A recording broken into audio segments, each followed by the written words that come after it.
Hi, welcome back to Finally Revealed.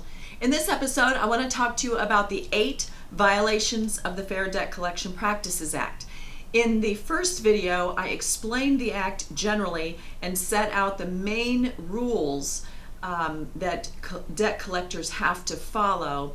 But then beyond those violation of those basic rules, these are the specific violations that these debt collectors can be pursued for violations and for civil penalties. All right, there are 8, and I'll give some examples of these. They're usually very egregious when they are brought to court. The first one is that it is not allowed for a debt collector to threaten the use of violence against a person's body, their property, or their reputation. That's a violation of this federal law and will entitle you to damages if they violate this. The second one, they're not allowed to use obscene or profane language in order to abuse the person. Usually this is by telephone, but the person who's receiving the communication or the hearer of the communication. They're not allowed to publish any type of list of people who are not paying their bills.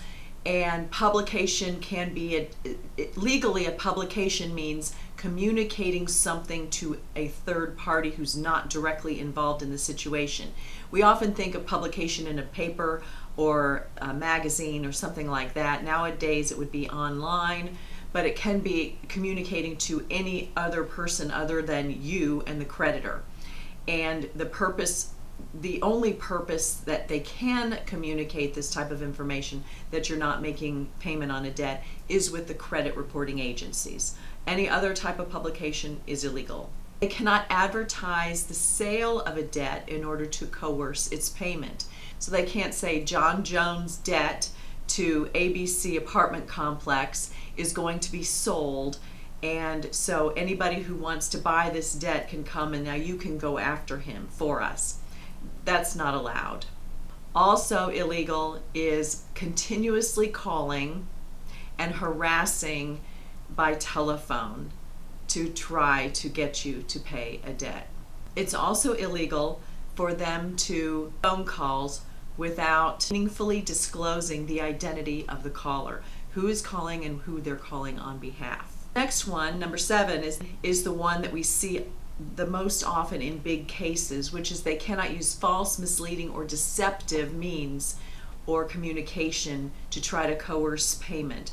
I know personally of a situation where a woman was contacted by someone telling her that a very close relative was in the hospital as a result of a terrible accident, and they were trying to scare her and get her information, and it resulted in her having a heart attack, and these were debt collectors.